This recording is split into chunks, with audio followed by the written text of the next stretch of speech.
Hello friends, life है इसके platform पर आपका स्वागत है। इस प्लेटफॉर्म पर एनसीईआरटी की जो सीरीज चल रही है उसमें हम ज्योग्राफी 7th क्लास की एनसीईआरटी को डिस्कस कर रहे हैं और इसमें आज हम चौथे अध्याय पर आज का डिस्कशन करने वाले हैं। 6th क्लास की कंप्लीट पीडीएफ हमारे ही टेलीग्राम चैनल लाइफ है इसमें अपलोड कर दिया गया है और आगे की सभी क्लासों के पीडीएफ इसी तरह से टेलीग्राम चैनल पर ही अपलोड किए जाएंगे। तो आप टेलीग्राम चैनल पर जाकर पीडीएफ देख सकते हैं। चलिए आज का लेक्चर स्टार्ट करते हैं।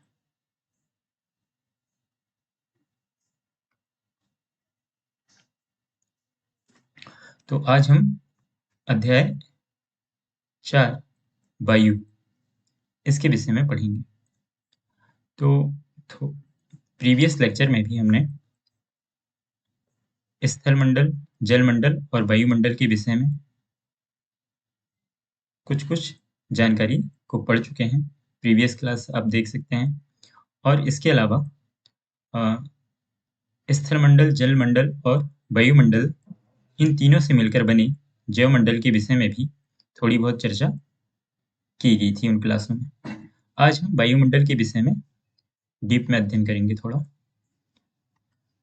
तो चलिए लेक्चर क्रम से स्टार्ट करते हैं। इस अध्याय में हम वायुमंडल का संगठन, वायुमंडल की संरचना और मौसम और जलवायु के विषय में, इनके जो कंपोनेंट्स हैं, इनके जो घटक हैं मौसम और जलवायु के, इनके विषय में डीप में चर्चा करने वाले हैं।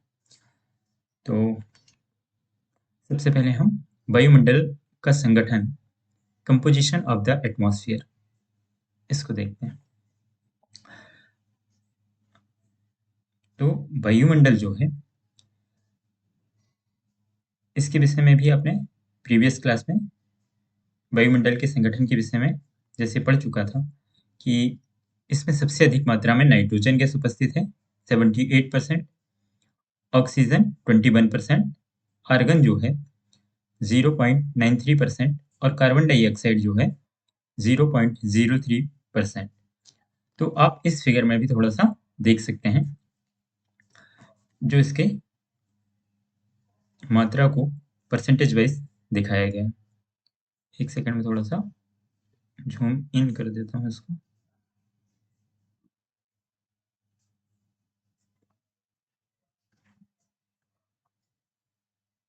ओके, आई थिंक आप देख पा रहे होंगे इस डायग्राम में भी इसमें नाइट्रोजन को 78% दिखाया गया है। तो हमारे वायुमंडल का सर्वाधिक भाग में नाइट्रोजन उपस्थित है 78%। उसके बाद दूसरा नंबर आता है ऑक्सीजन का जो कि 21% है। तीसरे नंबर, तो इन दोनों को मिला के कितना हो जाएगा 78 और 21, ये हो जाएंगे 99%। तो हमारे वायुमंडल का 99% ऑक्सीजन और नाइट्रोजन से मिलकर के बना हुआ है।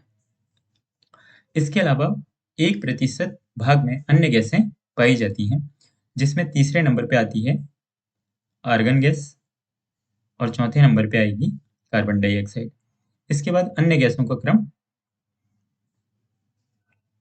ऑक्सीजन दूसरा है और नंबर 1 यह सर्वाधिक मात्रा में, यदि आपसे कोई क्वेश्चन में पूछ लेता है किसी एग्जाम में कि वायुमंडल में सर्वाधिक मात्रा में कौन सी गैस है, तो नाइट्रोजन गैस है 78%। अब एक एक गैसों के विषय में हम थोड़ा डीप में चर्चा करते हैं। नाइट्रोजन के विषय में यदि हम देखें तो वायुमंडल में ये सर्वाधिक मात्रा में है। इसका परसेंटेज भी आपको पता है 78%। अच्छा, ये मनुष्य वायुमंडल से सीधे नाइट्रोजन का अवशोषण तो नहीं कर सकता अपनी आवश्यकता के लिए। ये प्रत्यक्ष रूप से, इसलिए यहाँ पर लिखा हुआ है कि मनुष्य जो है प्रत्यक्ष रूप से ग्रहण नहीं कर सकता, मतलब हम सीधे तौर पर नाइट्रोजन को ग्रहण नहीं कर सकते।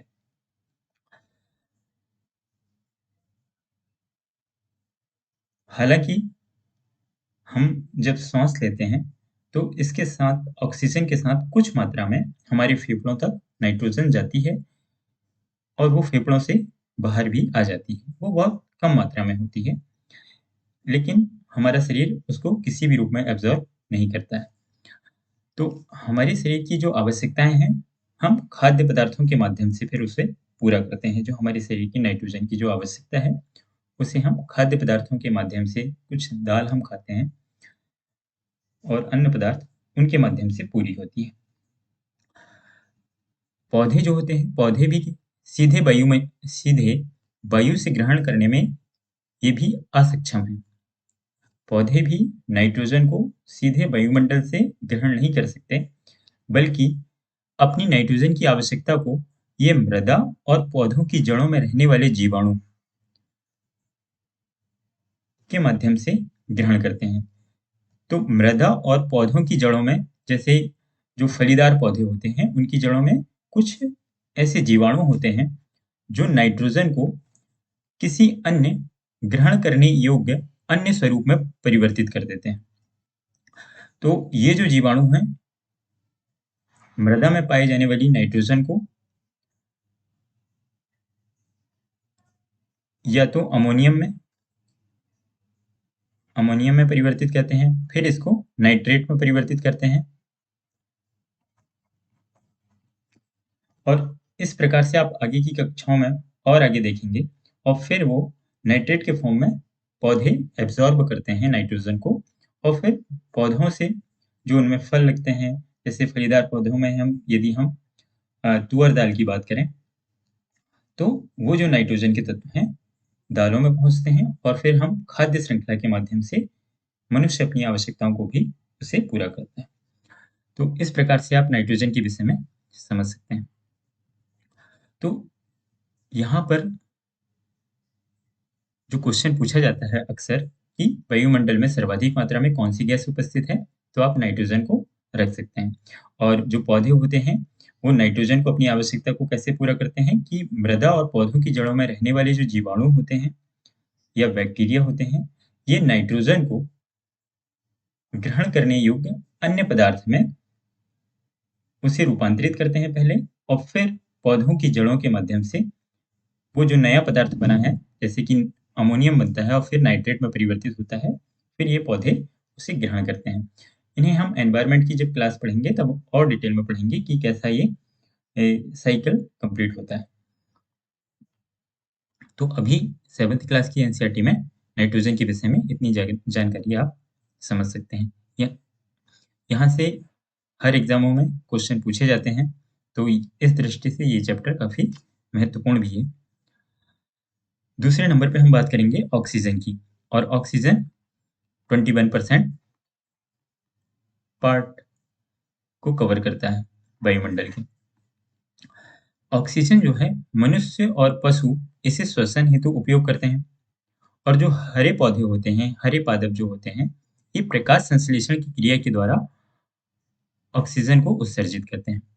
तो मनुष्य और पशु जितनी ऑक्सीजन को ग्रहण करते हैं, जो हरे पौधे, पेड़ पौधे होते हैं, वो प्रकाश संश्लेषण के द्वारा उतनी ही ऊर्जा को उत्सर्जित करते हैं, जिससे हमारे वायुमंडल में ऑक्सीजन का जो संतुलन है वो बना रहता है। ये तो हम ऑक्सीजन के परिप्रेक्ष्य में बात कर रहे हैं। अब कार्बन डाइऑक्साइड जो हमारी तीसरे नंबर पे, हम आर्गन के विषय में, जो कि परसेंटेज वाइज इसका तीसरा क्रम है आर्गन का, उसके विषय में हम यहाँ पर डिस्कस नहीं कर रहे हैं। हम कार्बन डाइऑक्साइड के विषय में डिस्कस करेंगे यहाँ पर। तो कार्बन डाइऑक्साइड वायुमंडल में कितने परसेंट है?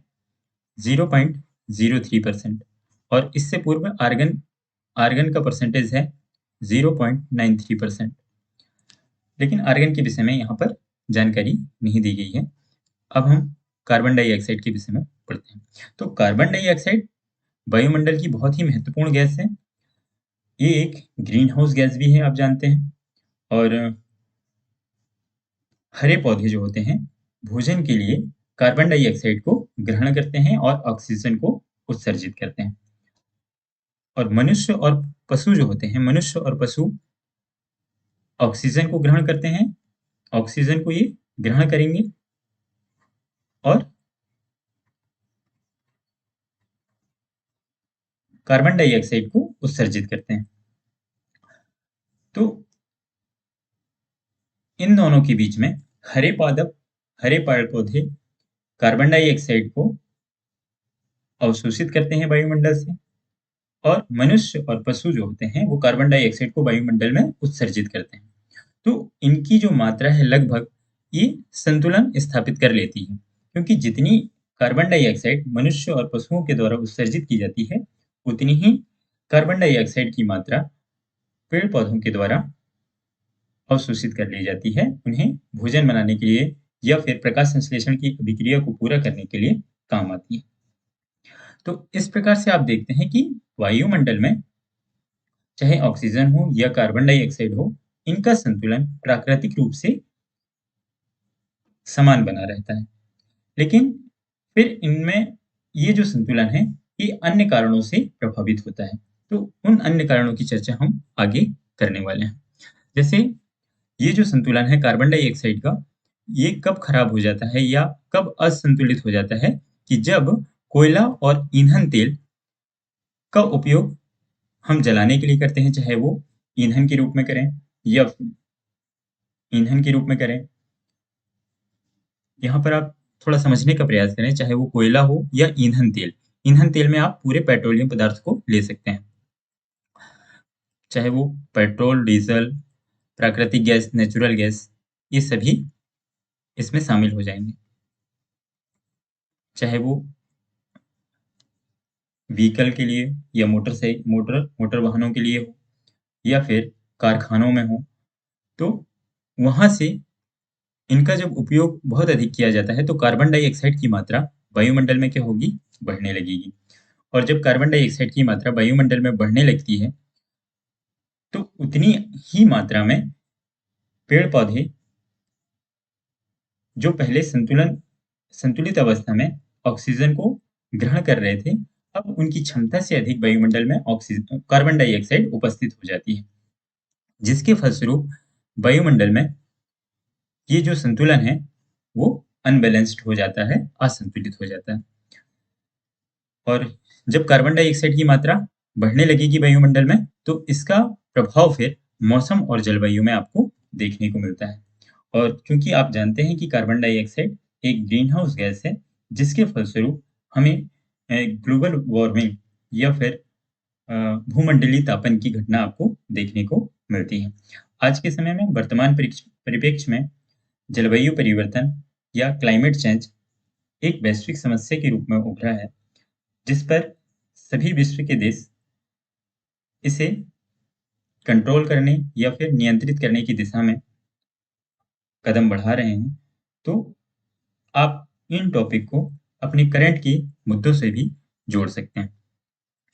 अब तो यहाँ पर कार्बन डाइऑक्साइड के विषय में इतनी ही जानकारी दी गई है, और यहाँ पर कुछ फैक्ट दिए गए हैं कार्बन डाइऑक्साइड के बारे में, कुछ जानकारी और एक्स्ट्रा, वो आप यहाँ पर से पढ़ सकते हैं एनसीईआरटी की बुक से।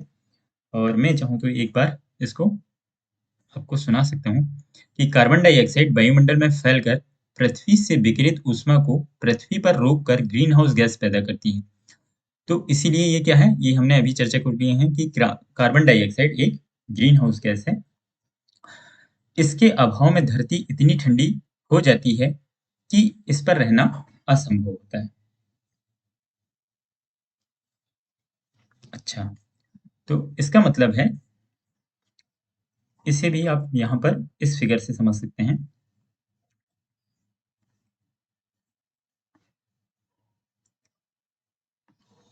सपोज करो ये हमारी पृथ्वी है और ये वायुमंडल है पूरा।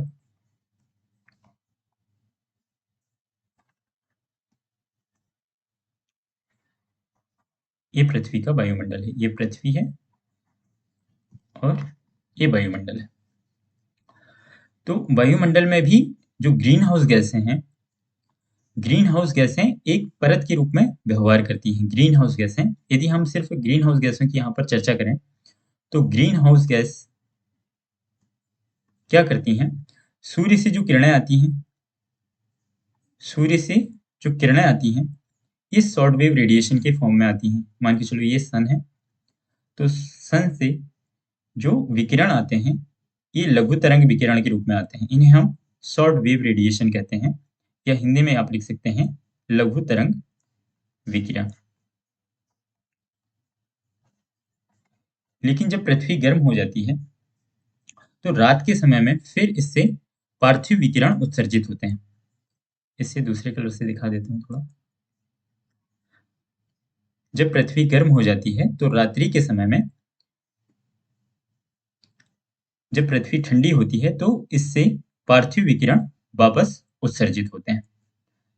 इन्हें हम कहते हैं पार्थिव विकिरण, जो पृथ्वी से वापस लौटते हैं। पार्थिव विकिरण, ये जो पार्थिव विकिरण है, इनकी जो तरंगदैर्घ्य है वो अधिक होती है, इसलिए इन्हें लॉन्ग वेव रेडिएशन का नाम दिया जाता है।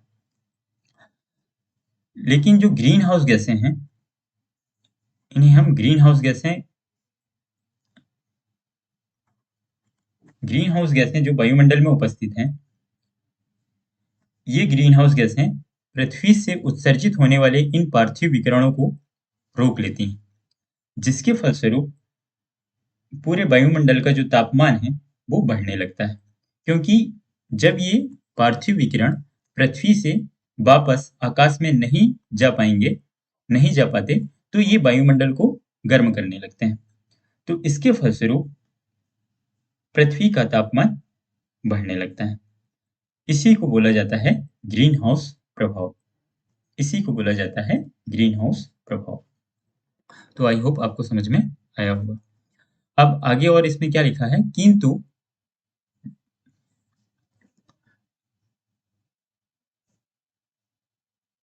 ग्रीन हाउस गैस कहते हैं, इसके अभाव में धरती इतनी ठंडी हो जाती है कि यहाँ पर रहना असंभव होता है।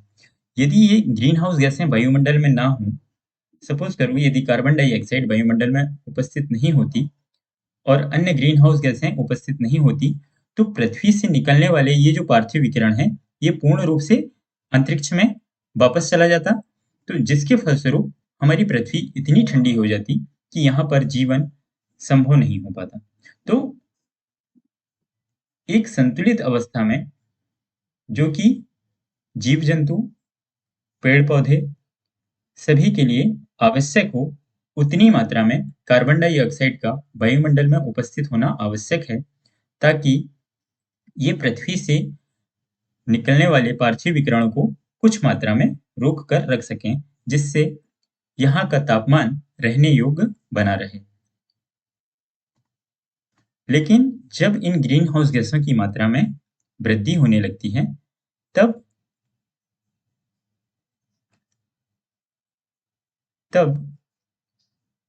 पृथ्वी के तापमान में वृद्धि देखने को मिलती है। जब ग्रीन हाउस गैसों की मात्रा में एक सीमा से अधिक वृद्धि होती है, तो पार्थिव विकिरण पुनः फिर जब यहाँ से ये रोक लेते हैं, तो पुनः ये वापस पृथ्वी पर भेजते हैं, जिससे पृथ्वी का तापमान और तेजी से बढ़ता है। तो एक सीमा के बाद ग्रीन हाउस गैसों की मात्रा यदि वायुमंडल में बढ़ती है, तो आपको ग्रीन हाउस इफेक्ट देखने को मिलेगा। और इसी का परिणाम होता है कि वायुमंडल में जब इसका स्तर बढ़ता है, तो ऊष्मा के द्वारा पृथ्वी का तापमान बढ़ता है, जिसे हम भूमंडलीय तापन या ग्लोबल वार्मिंग कहते हैं। तो आई होप कि अब आपको ये बात समझ में आ गई होगी। तापमान में इस वृद्धि के कारण पृथ्वी के सबसे ठंडे प्रदेश में जमी हुई बर्फ पिघलती है। परिणाम स्वरूप समुद्र के जल स्तर में वृद्धि होती है, जिससे तटीय क्षेत्रों में बाढ़ आ जाती है और दीर्घ अवधि में इसके कारण जलवायु में अत्यधिक परिवर्तन हो सकता है, जिसके फलस्वरूप कुछ पौधे और पशु लुप्त हो सकते हैं। तो इन सब बातों को आप सरल रूप में इस प्रकार से समझ सकते हैं कि जब कार्बन डाइऑक्साइड का उत्सर्जन वायुमंडल में बढ़ता है, तो इसके फलस्वरूप क्या होगा, ग्लोबल वार्मिंग की घटना देखने को मिलेगी आपको। ग्लोबल वार्मिंग होगा, और जब ग्लोबल वार्मिंग होगा, भूमंडलीय तापन मतलब पूरी पृथ्वी का तापमान बढ़ने लगेगा। इसके फलस्वरूप क्या होगा कि जो ठंडे प्रदेश हैं जैसे कि उत्तरी ध्रुव और दक्षिणी ध्रुव, आप नॉर्थ पोल और साउथ पोल को यहाँ पर रख सकते हैं। तो यहाँ इन ठंडे प्रदेशों की बर्फ जो है, हमने पहले भी चर्चा करे हैं कि नॉर्थ पोल और साउथ पोल में ये बर्फ से आच्छादित क्षेत्र है या बर्फ से ढका हुआ क्षेत्र है। तो इनकी जो बर्फ है वो पिघलने लगेगी, जो बर्फ है वो पिघलने लगेगी। और जब ये बर्फ पिघलेगी तो इसका पानी अल्टीमेट कहाँ पर पहुंचेगा? समुद्र में पहुंचेगा। और जब ये पानी समुद्र में पहुंचेगा तो समुद्र का जल स्तर में वृद्धि देखने को मिलेगी। समुद्र के जल स्तर में समुद्र के जल स्तर बढ़ने लगेगा, जिसके फलस्वरूप जो तटीय क्षेत्र होंगे वहां पर आपको बाढ़ की घटना देखने को मिलेगी। जो तटीय क्षेत्र होंगे वहां पर आपको बाढ़ या फिर जलमग्न जैसी स्थिति आपको देखने को मिलेगी। और इसके फलस्वरूप हो सकता है कि वहां पाए जाने वाले बहुत से पेड़ पौधे विलुप्त हो जाएं, बहुत से जंतु जो तटीय क्षेत्र में हैं वो जलमग्न होने के कारण वहां पर सरवाइव ना कर पाए। तो इन सब टॉपिक को आपको करंट के मुद्दों के साथ भी जोड़ना है। जलवायु परिवर्तन से भी आप जोड़ सकते हैं। जलवायु परिवर्तन और जो पेरिस सम्मेलन हुआ था, पेरिस सम्मेलन 2015 में, वहां पर क्लाइमेट चेंज के संदर्भ में जो टारगेट निश्चित किए गए थे उनके विषय में भी आप इन करंट मुद्दों से इस टॉपिक को जोड़ सकते हैं। अब आपको ज्योग्राफी के विषय को करंट के मुद्दों के साथ भी जोड़कर पढ़ना है। धीरे धीरे इनकी डेप्थ अब बढ़ते जाएगी आगे की क्लासों में। तो आई होप कि हमें वायुमंडल के संगठन के विषय में, नाइट्रोजन, ऑक्सीजन और कार्बन डाइऑक्साइड के विषय में अब आपकी समझ में थोड़ा इजाफा हुआ होगा। सेकंड नंबर पे हम बात करेंगे अब वायुमंडल की संरचना की। तो दूसरे नंबर पे हम बात कर रहे हैं अब वायुमंडल की संरचना, structure of the atmosphere. Okay.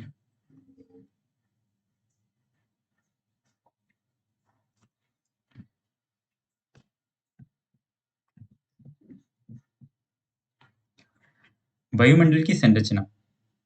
तो वायुमंडल की परतों को आपने पिछली क्लास में भी 5 परतों में इसे डिवाइड किया था।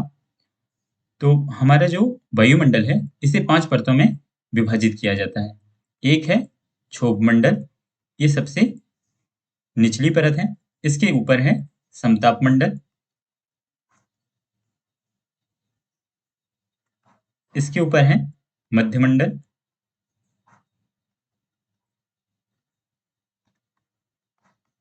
और इसके ऊपर है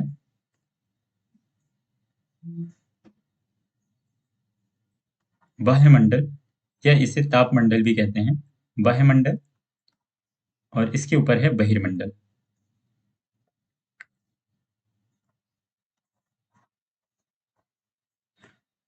तो क्षोभ मंडल, फिर समताप मंडल, तीसरा मध्यमंडल, चौथा है बाह्यमंडल या फिर इसे तापमंडल भी कहते हैं, और पांचवा है बहिर्मंडल। तो इनके विषय में हम आज डीप में पढ़ने वाले हैं। इन परतों को आप इस फिगर में भी देख सकते हैं।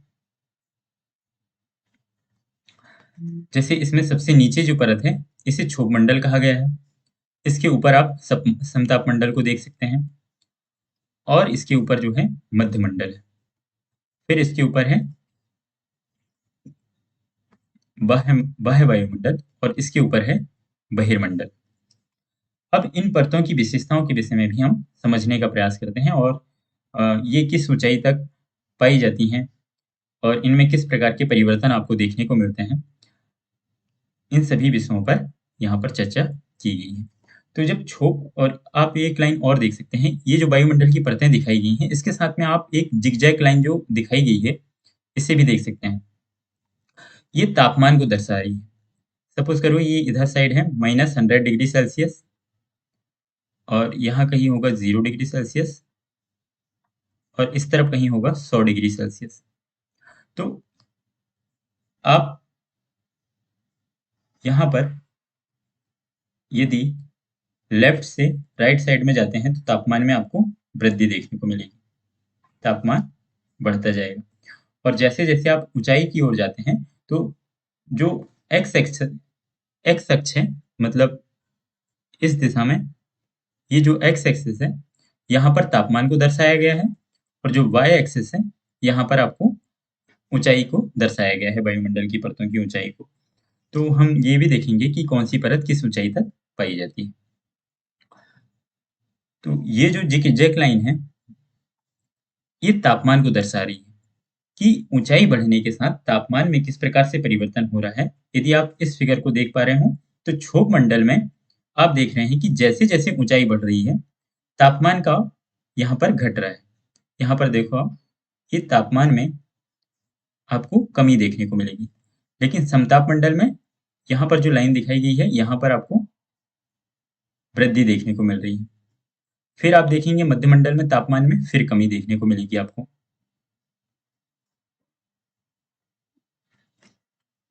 और फिर मध्यमंडल के ऊपर जब बाह्यमंडल आएगा तो फिर से आपको तापमान में वृद्धि देखने को मिलेगी, और बहिर्मंडल में और अधिक वृद्धि देखने को मिलेगी। तो इस प्रकार से हम एक एक बिंदुओं पर आज चर्चा करने वाले हैं। मैंने जो इसका क्रम है इसी फिगर के साथ साथ में इसको कंबाइन करने की कोशिश की है, जिसे आपको समझने में भी थोड़ा सा आसानी जाएगी। जैसे हम क्षोभ मंडल की सबसे पहले बात करते हैं, जो इसकी सबसे निचली परत है। वायुमंडल की सबसे निचली परत को क्षोभ मंडल, या इसे इंग्लिश में कहते हैं ट्रोपोस्फेयर। तो ये सबसे वायुमंडल की सबसे निचली परत है, और इसकी जो औसत ऊंचाई है वो 13 किलोमीटर तक है। तो आपको इनके क्लासिफिकेशन को भी ध्यान में रखना है और इनकी विशेषताओं को भी ध्यान में रखना है। यहाँ से हर एग्जाम में क्वेश्चन पूछे गए हैं, तो इस दृष्टि से ये टॉपिक काफी इंपॉर्टेंट है। तो क्षोभ मंडल की औसत ऊंचाई 13 किलोमीटर तक है। ये सबसे महत्वपूर्ण परत है। ये सबसे महत्वपूर्ण परत क्यों है? क्योंकि सभी मौसमी घटनाएं इसी परत में घटित होती हैं, चाहे वो वर्षा हो, चक्रवात, तूफान हो, तो आदि। तो जितनी भी मौसमी घटनाएं घटित होती हैं वो सभी की सभी इसी क्षोभ मंडल में घटित होती हैं। और आप यहाँ इस फिगर से देख रहे हो तो आपको ये जो जिगजैग लाइन में दिखाया गया है, तो यहाँ से भी आपको पता लगेगा कि जैसे जैसे ऊंचाई बढ़ती है क्षोभ मंडल में तापमान में कमी देखने को मिलती है। और इसकी चर्चा हमने प्रीवियस क्लास में भी किया है कि जब हम पर्वतों के विषय में पढ़ रहे थे तो पर्वतों में भी क्या था कि जैसे जैसे पर्वतों की ऊंचाई बढ़ती है हमें तापमान में कमी देखने को मिलती है। तो पर्वतों की ऊंचाई से उसका अ, संबंध किस रूप में है? एक्चुअल में वो पृथ्वी की सतह से जैसे जैसे वायुमंडल की ऊंचाई बढ़ती है क्षोभ मंडल तक, तो वहां पर आपको तापमान में कमी देखने को मिलती है। यही कारण होता है कि पर्वतों के शिखर भाग में आपको बर्फ जमी मिलती है, क्योंकि उस स्थिति तक जाते जाते यदि हम माउंट एवरेस्ट की बात करें तो इसके शिखर भाग में जैसे बर्फ जमी होती है, हिमालय रीजन में बर्फ जमी होती है। तो क्योंकि ऊंचाई बढ़ने के साथ सतह से जैसे जैसे आप क्षोभ मंडल की सीमा में ऊंचाई बढ़ती है तो तापमान में कमी देखने को मिलती है, जिसके फलस्वरूप जो जलवाष्प के कण वायुमंडल में उपस्थित हैं वो जल की बूंदों में परिवर्तित हो जाते हैं, फिर वो बर्फ में परिवर्तित हो जाते हैं। तो यही वजह होती है कि पर्वतों के शिखर भाग में आपको अ, बर्फ जमी हुई देखने को मिलती है। और इसका बहुत अच्छा एग्जाम्पल आप हिमालय पर्वत को देख सकते हैं। और उन्हीं से फिर जो ग्लेशियर का निर्माण होता है और फिर नदियां वहां से सदाबहानी नदियां निकलती हैं।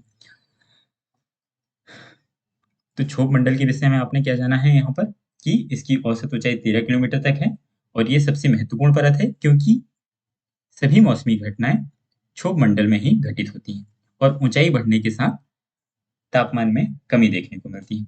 दूसरे नंबर पे हम समताप मंडल की बात करते हैं। समताप मंडल जो है, समताप मंडल को इंग्लिश में कहते हैं स्ट्रेटोस्फेयर। इसकी जो ऊंचाई है वो 50 किलोमीटर तक आपको देखने को मिलेगी। तो 13 किलोमीटर तक तो आपको क्षोभ सीमा या क्षोभ मंडल देखने को मिलता है। क्षोभ मंडल के ठीक ऊपर समताप मंडल विद्यमान है, और जिसकी ऊंचाई 13 किलोमीटर से लेकर के 50 किलोमीटर तक देखने को मिलेगी। समताप मंडल में क्या है कि यहाँ पर बादलों और मौसम संबंधी घटनाएं से ये मुक्त होता है, क्योंकि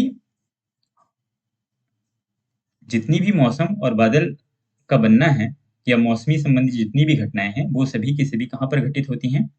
क्षोभ मंडल में घटित होती हैं। तो समताप मंडल में इनकी अनुपस्थिति होती है, और यही वजह होती है कि जो हवाई जहाज होते हैं वो समताप मंडल में ही गति करते हैं, क्योंकि ये समताप मंडल इनके लिए एक आदर्श स्थिति प्रदान करता है, ताकि वो बिना बाधा के अपनी उड़ान भर सकें। समताप मंडल की एक महत्वपूर्ण विशेषता है कि समताप मंडल में ओजोन परत पाई जाती है, और ये जो ओजोन परत है ये सूर्य से आने वाली जो यूवी रेडिएशन है, जिन्हें हम परावैंगनी किरणें या अल्ट्रावायलेट रेडिएशन कहते हैं, इनसे हमारी रक्षा करती है। तो कई बार क्वेश्चन पूछा गया है विभिन्न एग्जामों में कि ओजोन परत वायुमंडल की किस मंडल में पाई जाती है? तो ये वायुमंडल के समताप मंडल में पाई जाती है। ये आपको याद रखना है, ये बहुत ही महत्वपूर्ण बात है कि ओजोन परत वायुमंडल के समताप मंडल में पाई जाती है, और ऊंचाई बढ़ने के साथ समताप मंडल का जो तापमान है इसमें वृद्धि देखने को मिलती है। आप इस फिगर में यदि देख रहे हो तो यहाँ कुछ समय तक तो तापमान में स्थिरता देखने को मिलती है, और इसके बाद फिर से तापमान में यहाँ से वृद्धि देखने को मिलती है। तो समताप मंडल में ऊंचाई बढ़ने के साथ आपको तापमान में भी वृद्धि देखने को मिलेगी। तो इस प्रकार से आप समताप मंडल के विषय में भी इतनी जानकारी प्राप्त कर चुके हैं। तीसरे नंबर पे हम बात करेंगे मध्यमंडल को। मध्यमंडल को मीसोस्फीयर कहा जाता है। इसकी जो ऊंचाई है वो 80 किलोमीटर तक ही पाया जाता है। अंतरिक्ष से प्रवेश करने वाले जो उल्कापिंड होते हैं वो यहाँ पर जल जाते हैं। हमने 6 क्लास की एनसीईआरटी में भी जब हम पिंडों के विषय में पढ़े थे, खगोलीय पिंडों की चर्चा की थी, उसमें भी हमने उल्कापिंडों के विषय में थोड़ा बहुत पढ़ा था कि जो उल्कापिंड होते हैं जब वो अंतरिक्ष से वायुमंडल में प्रवेश करते हैं तो वायुमंडल में घर्षण के कारण वो जलने लगते हैं और जल करके भस्म हो जाते हैं। कुछ उल्कापिंड पृथ्वी तक पहुंच जाते हैं, और उसी में हमने इस बात की भी चर्चा की थी कि महाराष्ट्र की जो लोनार लेक है उसका निर्माण मेटेरॉइड्स या उल्कापिंड के टकराने के कारण ही हुआ है। तो आप वहां से भी टॉपिक को इंटरलिंक कर सकते हैं। तो मध्यमंडल जो होता है, यहाँ पर इस मध्यमंडल में जब अंतरिक्ष से कोई उल्कापिंड आता है और जब वो इस मध्यमंडल में प्रवेश करता है तो वो घर्षण की वजह से जल जाते हैं। और इसकी एक और विशेषता है कि मध्यमंडल में ऊंचाई बढ़ने के साथ तापमान में कमी देखने को मिलती है। चौथे नंबर पे मध्यमंडल के ऊपर कौन सा मंडल है? बहिर्मंडल है। बहिर्मंडल नहीं, बाह्यमंडल है। वायुमंडल को तापमंडल भी कहते हैं और इसे इंग्लिश में थर्मोस्फीयर कहा जाता है। इसकी जो ऊंचाई है वो 400 किलोमीटर तक है, और वायुमंडल का ही एक भाग होता है। इसमें आगे की क्लासों में और डिवीजन किए गए हैं, जैसे कि वायुमंडल जो है या थर्मोस्फीयर है, इसका एक भाग है आयन मंडल, जिसे हम आयनोस्फीयर कहा जाता है, और ये रेडियो तरंगों के लिए काफी उपयोगी होता है। पृथ्वी से जो रेडियो तरंगें भेजी जाती हैं वो अंतरिक्ष की जो जब हम पृथ्वी से, सपोज करो ये पृथ्वी है और पृथ्वी, ये हमारी पृथ्वी है, और पृथ्वी से यदि कोई रेडिएशन जा रहा है, रेडियो वेव, तो ये वायुमंडल के किस मंडल से? आयन मंडल से। आयन मंडल से ये टकराएगा और फिर वापस पृथ्वी की ओर आ जाता है।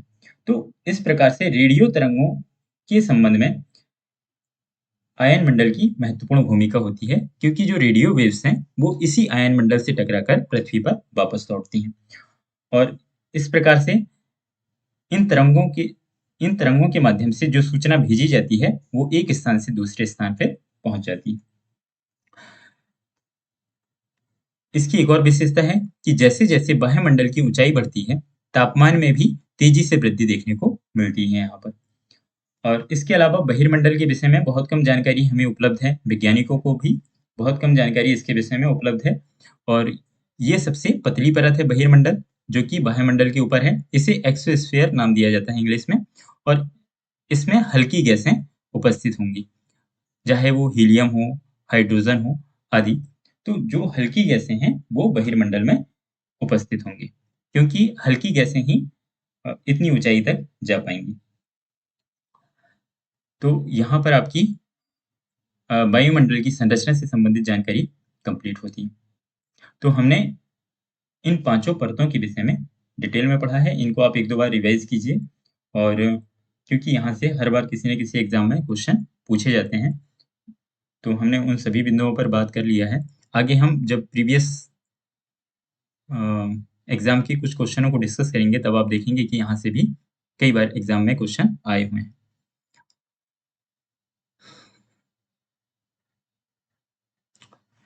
अब हम बात करेंगे मौसम और जलवायु की। मौसम और जलवायु के विषय में आपने पिछली क्लास में इनकी परिभाषा को समझा था कि मौसम क्या था, कि मौसम एक लघुकालिक या शॉर्ट टाइम में किसी स्थान पर दिन प्रतिदिन में होने वाले बदलाव को दर्शाता है। मौसम क्या था कि किसी स्थान में दिन प्रतिदिन होने वाले जो बदलाव हैं उनको दर्शाता है कौन? मौसम। और जलवायु क्या था वहां? जलवायु किसी स्थान की दीर्घकाल में मौसम की जो औसत दशा है उसे हम जलवायु का नाम देते हैं। तो आप प्रीवियस लेक्चर को भी रिवाइज करते रहें, ताकि आगे आने वाली टर्म्स को आप बेहतर तरीके से समझ पाएं।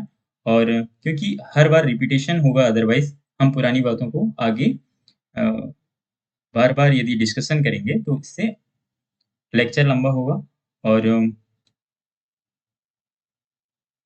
हम जो कंपाइलेशन कर रहे हैं, जो शॉर्ट नोट्स बना रहे हैं, वो भी लेंदी बन जाएंगे फिर, तो उनको भी रिवाइज करना कठिन होगा। तो बेहतर होगा कि जो चीज़ें पहले पढ़ा दी गई हैं उन्हें आप रिवाइज करते रहें, ताकि आगे उनको हम रिपीट ना करें बार बार। सिर्फ हम आगे जो नई चीज़ें सीख रहे हैं उनको ही अपने नोट्स में शामिल करें। तो मौसम और जलवायु के विषय में हम यहाँ पर विशेष रूप से इनके घटकों के विषय में चर्चा करने वाले हैं, चाहे वो तापमान हो, दाब हो, आर्द्रता हो या पवनों के विषय में। तो एक एक करके हम इन घटकों की चर्चा करते हैं। तो सबसे पहले नंबर पे हम तापमान की बात करते हैं। तापमान तापमान को यदि आप डिफाइन करना हो तो हम कैसे डिफाइन कर सकते हैं कि वायु में मौजूद ताप और शीतलता के परिमाण को तापमान कहा जाता है। मतलब जो हमें ठंडक और गर्माहट महसूस होती है, उसके परिमाण को ही हम तापमान या टेम्परेचर कहते हैं। तो वायु में मौजूद ताप और शीतलता के परिमाण को तापमान कहा जाता है। अच्छा, इस तापमान में जो वायुमंडल का जो तापमान है, इसमें बदलाव आपको देखने को मिलता है। दिन के समय में और रात के समय के तापमान में भी आपको चेंजेस देखने को मिलेंगे। दिन का तापमान सूर्य की उपस्थिति के कारण वायुमंडल का तापमान अधिक होगा, रात्रि का तापमान कम होगा। और इसके अलावा ऋतुओं के अनुसार भी वायुमंडल के तापमान में आपको परिवर्तन देखने को मिलता है। जैसे कि ग्रीष्म ऋतु का जो तापमान है वो अधिक होगा, और जो शीत ऋतु होगी उसका तापमान कम होगा। तो तापमान में भी आपको इस प्रकार से बदलाव देखने को मिलते हैं वायुमंडल में। इसके अलावा हम तापमान के विषय में और क्या चर्चा कर सकते हैं कि तापमान की वितरण को प्रभावित करने वाला सबसे महत्वपूर्ण कारक कौन सा है? सूर्य तप। सूर्य तप के विषय में भी 6th क्लास की एनसीईआरटी को जब हम डिस्कस कर रहे थे, तब हमने वहां पर भी डिफाइन किया था कि सूर्य तप क्या था, कि सूर्य से आने वाली लघु तरंग विकिरणों को, जो कि पृथ्वी के द्वारा रोक ली जाती हैं, उन्हें हम इंसोलेशन या फिर सूर्य तप कहते हैं। और ये जो सूर्य तप है, 0 डिग्री अक्षांश से 90 डिग्री नॉर्थ या साउथ पोल की ओर जाने पर सूर्य तप का मान घटता जाता है। यदि आपको अक्षांश और देशांतर वाली क्लास याद हो, तो हमने उसमें भी इस टाइप का फिगर बनाया था, और इसका ये इक्वेटर था। सपोज करो ये इक्वेटर है, या भूमध्य रेखा है। 0 डिग्री कहने से मतलब है भूमध्य रेखा या फिर इक्वेटर। और यहाँ पर सपोज करो ये पृथ्वी का नॉर्थ पोल है और ये साउथ पोल है, तो 90 डिग्री साउथ, ये साउथ पोल होगा। ये किसको दर्शा रहा है? ये नॉर्थ पोल होगा, उत्तरी ध्रुव। ये किसको दर्शा रहा है? साउथ पोल को दर्शा रहा है। तो जैसे जैसे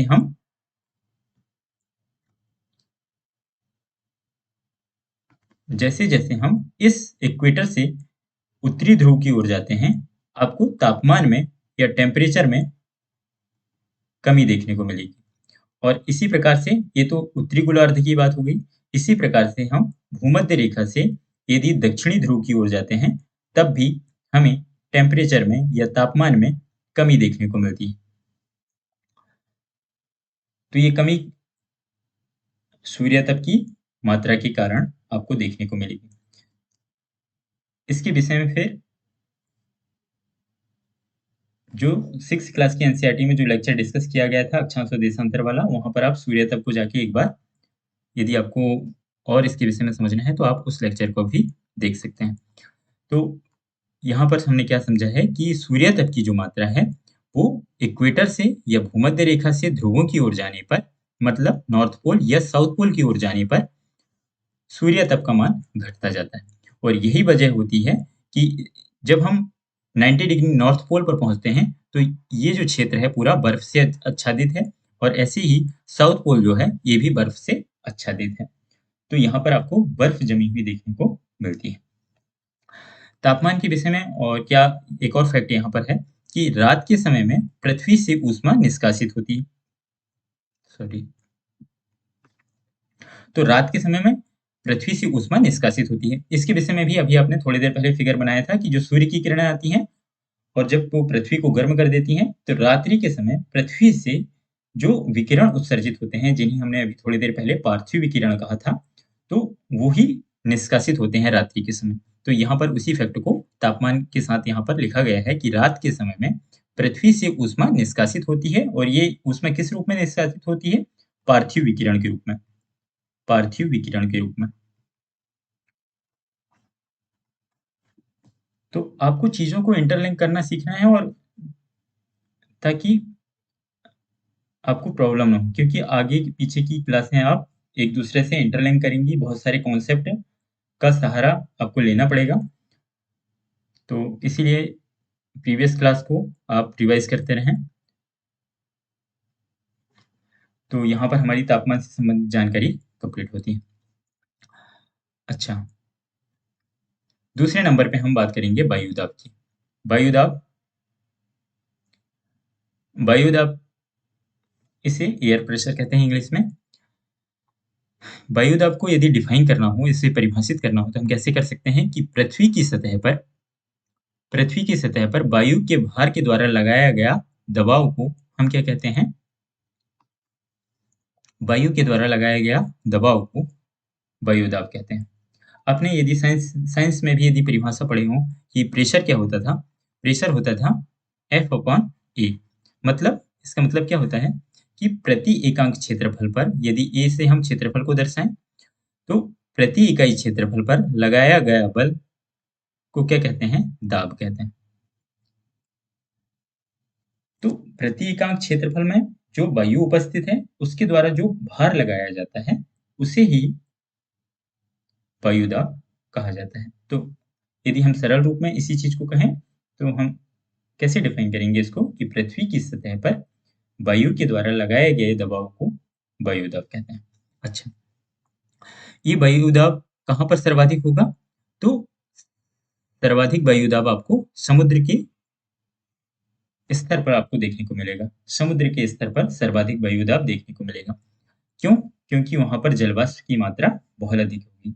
समुद्र के ऊपर जलवाष्प की मात्रा बहुत अधिक होने के कारण वहां पर आपको सर्वाधिक वायुदाब देखने को मिलेगा। कई बार क्वेश्चन आ सकता है कि सबसे अधिक पृथ्वी पर किस स्थान पर सबसे अधिक आपको वायुदाब देखने को मिलेगा? स्थल पर या फिर समुद्र के ऊपर, और कुछ या दोनों पर, ऐसे करके कुछ भी ऑप्शन बनाए जा सकते हैं। तो सबसे अधिक वायुदाब कहाँ पर देखने को मिलेगा? समुद्र के ऊपर। और समुद्र स्तर से, क्योंकि हम जो भी ऊंचाई है उसका हम मापन भी समुद्र जल स्तर से करते हैं, तो समुद्र जल स्तर से जैसे जैसे ऊंचाई बढ़ती है वायु दाब का मान भी घटते जाता है। ये वाली बात को भी आप याद रखें, क्योंकि कथन बनाया सकता है कि ऊंचाई बढ़ने के साथ वायु दाब में कमी देखने को मिलती है, या फिर दूसरा कथन बनाया जा सकता है कि ऊंचाई बढ़ने के साथ वायु दाब में बढ़ोतरी देखने को मिलती है या वृद्धि देखने को मिलती है। तो आप इन कथनों को यदि आप यहाँ पर समझ लेते हैं इन सब बातों को, तो आप किसी भी प्रकार से यदि क्वेश्चन घुमा के पूछता है तो आप उन्हें हल करने की स्थिति में होंगे। तीसरे नंबर पे हम बात करते हैं कि वायु दाब का जो क्षैतिज वितरण है, क्षैतिज वितरण मतलब हॉरिजॉन्टली की बात की जा रही है यहाँ पर, तो ये उस स्थान के वायु के ताप के द्वारा प्रभावित होगा। मतलब जिस स्थान की वायु का ताप अधिक होगा वहां पर आपको वायु दाब में, मतलब वायु का जो तापमान है वो वायु दाब को प्रभावित करता है। इसका कहने का तो यही मतलब है कि वायु दाब का जो क्षैतिज वितरण है, मतलब हॉरिजॉन्टली जो क्षेत्र में यदि हम देखें तो ये किससे प्रभावित होगा? उस स्थान के तापमान से, उस स्थान की वायु के तापमान से प्रभावित होगा। क्योंकि जो वायु होती है ना, यदि हम ये फिर से बार बार फिगर बना लेते हैं, क्योंकि यहाँ पर बहुत सी चीजें आपको कॉन्सेप्ट में समझना है। सपोज करो ये पृथ्वी है, ये इसका वायुमंडल हो गया इसके चारों ओर। तो सूर्य से यदि कोई किरणें आती हैं, ये सूर्य से, तो सूर्य से जो अवरक्त विकिरणें आती हैं जिससे जो पृथ्वी का तापमान बढ़ेगा। लेकिन ये जो सूर्य से जो किरणें आती हैं इससे वायुमंडल सीधे गर्म नहीं होता है। आपको इस बात को ध्यान रखना है। ये जो वायुमंडल है, ये सूर्य से आने वाली किरणों से सीधे गर्म नहीं होता है या नगण्य गर्म होता है, बहुत कम गर्म होता है। मुख्य रूप से जो वायुमंडल में जो गर्माहट होती है, जब ये पृथ्वी का जो स्थलीय भाग, या फिर कहें जब पृथ्वी का जो भाग है, जब ये सूर्य की किरणों से गर्म हो जाता है और जब रात्रि के समय पार्थिव विकिरण इससे उत्सर्जित होते हैं, तो इन पार्थिव विकिरणों से वायुमंडल गर्म होता है। इन पार्थिव विकिरणों से, ये जो पार्थिव विकिरण निकल रहे हैं पृथ्वी से, इन पार्थिव विकिरण से वायुमंडल क्या होता है? गर्म होता है। इससे क्या होगा? वायुमंडल गर्म होगा। तो आपको इसी बात को समझना है कि वायुमंडल सूर्य से आने वाली किरणों से सीधे गर्म नहीं होता है, बल्कि पृथ्वी, सबसे पहले पृथ्वी गर्म होती है, और पृथ्वी जब गर्म होने के रात्रि के समय जब इससे पार्थिव विकिरण या ऊष्मा का निष्कासन होता है, जिसे हम यहाँ पर क्या कह रहे हैं? पार्थिव विकिरण उसको नाम दे रहे हैं। तो इन पार्थिव विकिरणों के माध्यम से वायुमंडल गर्म होता है, और वायुमंडल नीचे से ऊपर की ओर गर्म होता है। यदि किसी एग्जाम में क्वेश्चन आ जाता है कि वायुमंडल सीधे सूर्य की किरणों से गर्म होता है, तो वो कथन गलत होगा। वायुमंडल मुख्य रूप से पृथ्वी के द्वारा निष्कासित जो पार्थिव विकिरण है या जो ऊष्मा निकलती है पृथ्वी से, इससे गर्म होता है। कि दिन के समय में भी जब ये पृथ्वी गर्म हो जाएगी, दिन के समय में भी जब पृथ्वी गर्म होगी, तो दिन में भी इससे क्या निकलेंगे? रेडिएशन निकलेंगे, ऊष्मा निकलेगी पृथ्वी से, और यही जो ऊष्मा है ये वायुमंडल को गर्म करेगी। और जो पार्थिव विकिरण एक्चुअल में रात्रि के समय जो ठंडी होती है पृथ्वी, तब भी ये जो पार्थिव विकिरण है ये वायुमंडल में उत्सर्जित होते हैं। तो आई होप कि ये बात आपको समझ में आई होगी। इस बात को आप बहुत अच्छे से समझ लें कि वायुमंडल सूर्य की किरणों से गर्म नहीं होता है, बल्कि वो पृथ्वी के द्वारा निष्कासित ऊष्मा, पहले पृथ्वी गर्म होती है और पृथ्वी गर्म होने के बाद जो ऊष्मा निकलती है, तो इसके संपर्क में जो वायु आएगी, पहले वो गर्म होगी, फिर उनके कण एक दूसरे से चालन विधि के द्वारा जुड़े होते हैं। संवहन की प्रक्रिया, आगे हम बहुत सारी विधियों के विषय में पढ़ेंगे कि वायुमंडल फिर नीचे से ऊपर की ओर गर्म होता है। तो आपको यहाँ पर इसी बात को समझना है कि वायु दाब का जो क्षैतिज वितरण है वो वायु के ताप के द्वारा प्रभावित होता है, और जिस क्षेत्र का तापमान अधिक होगा, सपोज करो कि जिस क्षेत्र का तापमान अधिक होगा वहां की वायु क्या होगी? गर्म होगी। तो गर्म वायु क्या होगी? ऊपर उठेगी। गर्म वायु क्योंकि हल्की होती है और हल्की होने के कारण वो होती है ऊपर उठने लगती है। और जब किसी स्थान की वायु, सपोज करूँ यहाँ की वायु गर्म होगी और ये वायु गर्म होकर के ऊपर उठने लगी, तो यहाँ पर क्या होगा? यहाँ की जब वायु ऊपर उठने लगी तो यहाँ पर लो प्रेशर जनरेट हो जाएगा। यहाँ पर लो प्रेशर जनरेट हो जाएगा, निम्न वायुदाब उत्पन्न हो जाएगा। इसीलिए हमने इससे क्या कहा है कि अधिक तापमान वाले क्षेत्र में वायु गर्म होती है और गर्म होकर के वायु ऊपर उठने लगती है, जिसके फलस्वरूप निम्न वायुदाब का निर्माण होता है। इसे इंग्लिश में हम लो प्रेशर लिख सकते हैं। और जब ये वायु गर्म होकर ऊपर उठेगी तो इसके साथ जलवाष्प के कण भी होंगे और ये फिर जब ऊपर उठेगी तो धीरे धीरे ये क्या होगी? ठंडी होगी। और ठंडी होगी तो फिर ऊपर जाके ये इनमें जो जलवाष्प के कण हैं ये फिर बादलों का निर्माण करेंगे। तो इसके फलस्वरूप जब लो प्रेशर जनरेट होता है तब आपको बादल युक्त आकाश और नम मौसम देखने को मिलता है। तो ये वर्षा के लिए आदर्श स्थिति प्रदान करते हैं कौन? Low pressure. यदि वायु गर्म होकर ऊपर उठती है और लो प्रेशर या फिर निम्न वायु दाब का निर्माण होता है तो ये बादलों के लिए अनुकूल स्थिति होती है। इससे नम मौसम उत्पन्न होता है और वर्षा की स्थिति भी उत्पन्न हो सकती है। दूसरे नंबर पे जिस क्षेत्र का तापमान कम होता है वहां की वायु क्या होगी? ठंडी होगी। और जो ठंडी वायु जो होगी वो कैसी होगी? भारी होगी। भारी होगी तो वो नीचे बैठेगी तो उच्च वायु दाब का विकास होगा। इसे बोलते हैं हाई प्रेशर। क्योंकि जब वायु नीचे बैठेगी तो उसके घनत्व और जो भारी वायु होती है उसका घनत्व अधिक होता है। अधिक घनत्व होगा तो वो नीचे की ओर बैठने की उसमें प्रवृत्ति होगी और जिसके फलस्वरूप वो अधिक दबाव लगाएगी। इसीलिए हम क्या कह रहे हैं इससे कि वो हाई प्रेशर का विकास होगा वहां पर। और जब हाई प्रेशर का विकास होता है तो आपको आकाश जो है स्पष्ट और स्वच्छ आकाश दिखाई देता है। आपने यदि महसूस किया होगा कि जब बरसात होती है या वर्षा होती है तो वर्षा होने के बाद आसमान आपको साफ दिखाई देता है। ऐसा क्यों होता है? क्योंकि जो ठंडी वायु है वो नीचे बैठने लगती है और नीचे बैठती है तो जिसके फलस्वरूप आकाश आपको स्वच्छ और स्पष्ट दिखाई देने लगता है।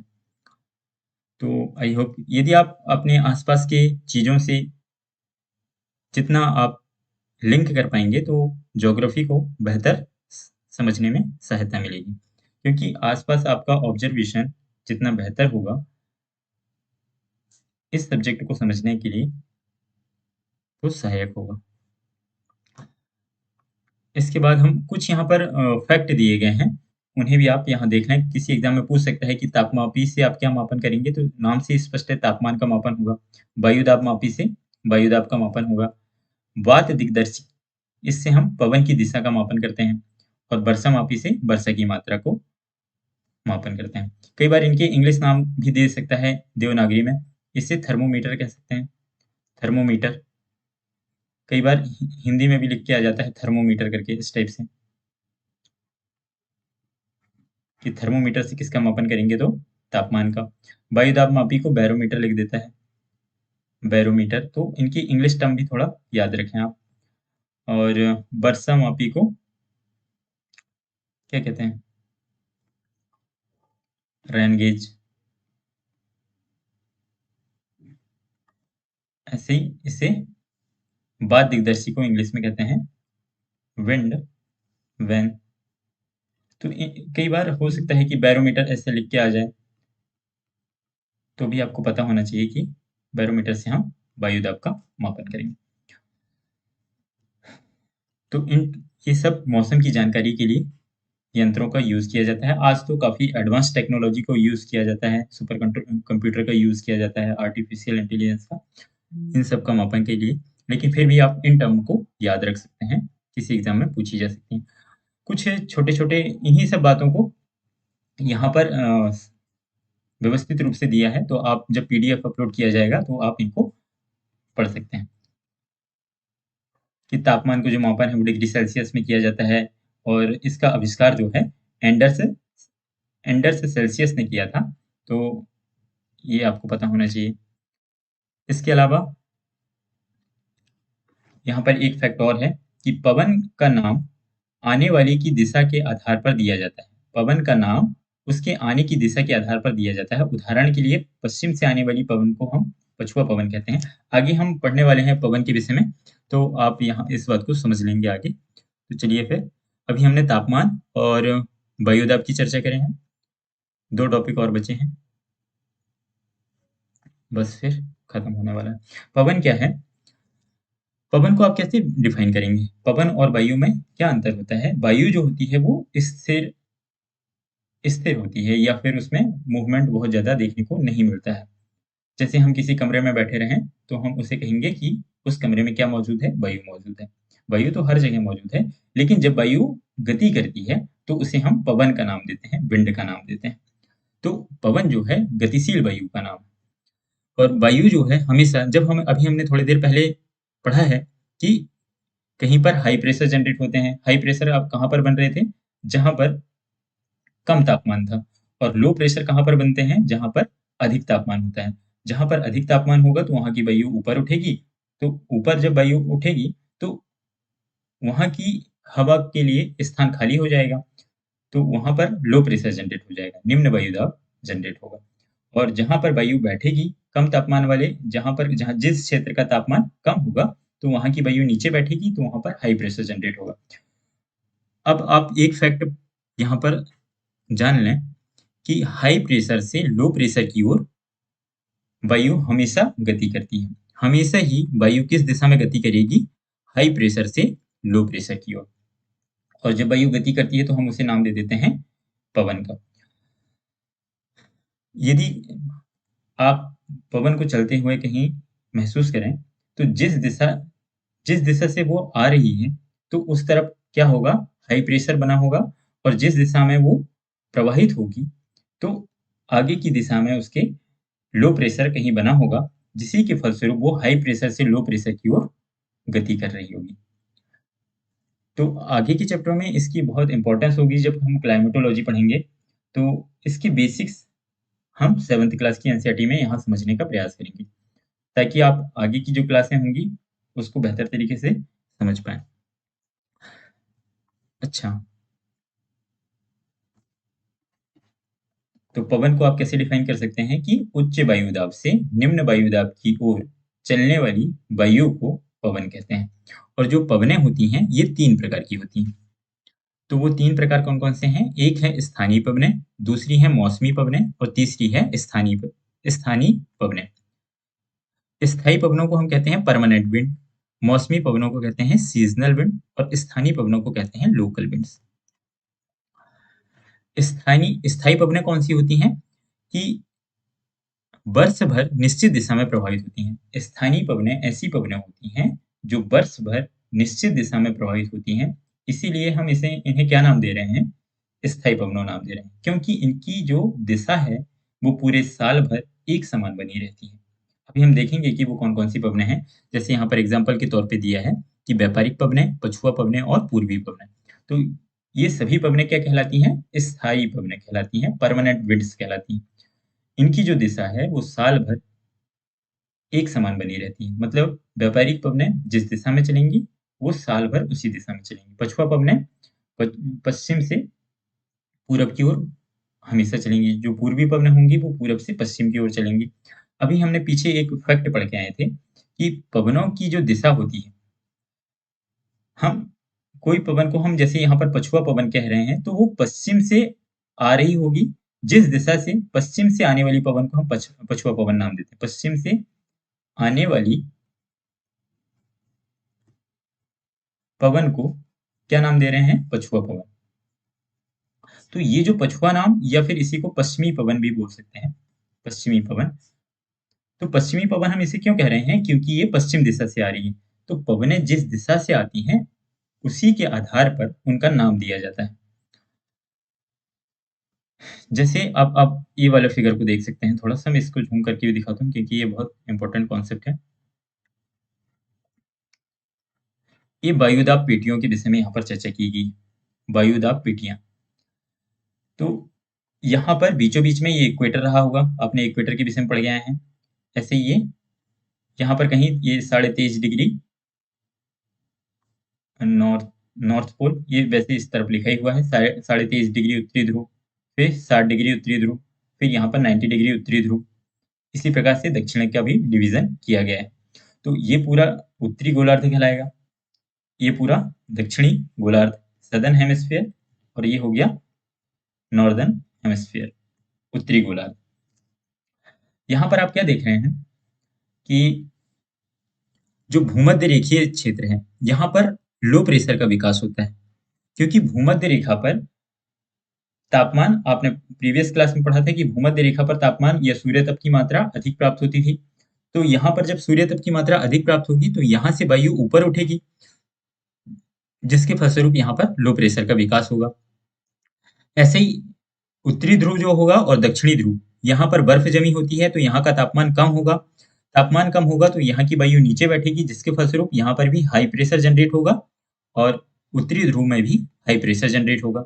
ये यहाँ के तापमान के कारण ऐसा आपको देखने को मिलेगा। लेकिन बीच में भी कुछ, जैसे कि आप यहाँ पर देख रहे हो, 30 डिग्री से 35 डिग्री उत्तरी अक्षांश और 30 डिग्री से 35 डिग्री दक्षिणी अक्षांश, यहाँ पर आपको उपोष्ण कटिबंधीय उच्च दाब, या इसे हम हॉर्स अक्षांश का नाम देते हैं। इसी प्रकार से उपोष्ण कटिबंधीय उच्च दाब का विकास उत्तरी गोलार्ध में भी होता है। तो जो 30 डिग्री से 35 डिग्री उत्तरी अक्षांश और 30 डिग्री दक्षिण से 35 डिग्री दक्षिणी अक्षांश के बीच में जो वायुदाब पट्टी पाई जाती है, उसे नाम दिया जाता है उपोष्ण उच्च वायुदाब, सब ट्रॉपिकल हाई प्रेशर। और इसका दूसरा नाम भी है हॉर्स अक्षांश। कई बार हॉर्स हॉर्स अक्षांश को अश्व अक्षांश भी बोला जाता है। अश्व अक्षांश, हॉर्स अक्षांश को ही क्या बोला जाता है? अश्व अक्षांश। तो इन टर्मों को आप याद रखें, क्योंकि यहां से क्वेश्चन बार बार पूछे जाते हैं। फिर इसके बाद आप 60 डिग्री उत्तरी अक्षांश के पास आप अधोध्रुवीय निम्न वायुदाब की पेटी देख रहे हैं। इसे आप सब पोलर लो प्रेशर का नाम देते हैं। और फिर इसके ऊपर आप उच्च वायुदाब की पेटी देख रहे हैं, कहां पर? उत्तरी ध्रुव पर। इसी प्रकार से आपको दक्षिणी ध्रुव में भी इसी प्रकार का डिवीजन आपको देखने को मिलेगा। यहाँ पर आप सिर्फ यहाँ पर जो रेड निशान से जो हवाओं की दिशा दर्शाई गई है, आगे की क्लास में हम इनके विषय में डिटेल में पढ़ेंगे। यहाँ पर 7th क्लास की एनसीईआरटी में बहुत डिटेल में चर्चा नहीं है।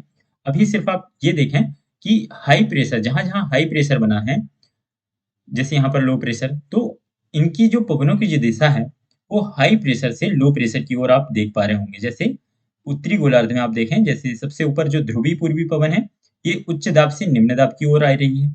इसी प्रकार से उपोष्ण कटिबंधीय उच्च वायुदाब, जिसे हम हॉर्स अक्षांश कह रहे हैं, उससे ये अधोध्रुवीय निम्न वायुदाब की ओर, तो यहाँ पर भी जो पवनें चल रही हैं वो हाई प्रेशर से लो प्रेशर की ओर जा रही हैं।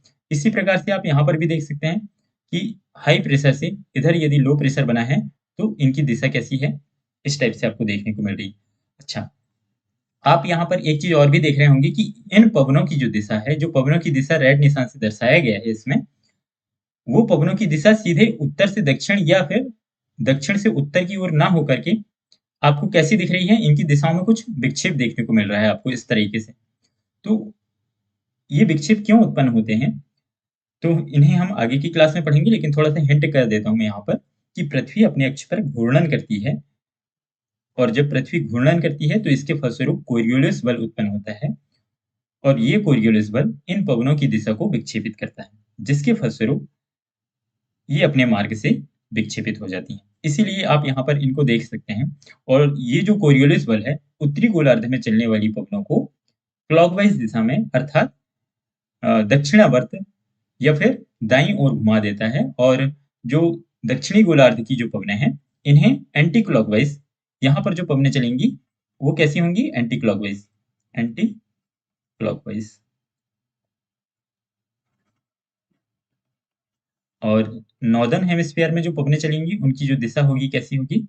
वो क्लॉकवाइज होगी, क्लॉकवाइज। क्लॉकवाइज को आप हिंदी में भी लिख सकते हैं दक्षिणावर्त, मतलब दाईं ओर, और एंटी क्लॉकवाइज का मतलब है वामावर्त। ये हम किसके बारे में लिख रहे हैं? पवनों की दिशाओं के बारे में, वामावर्त।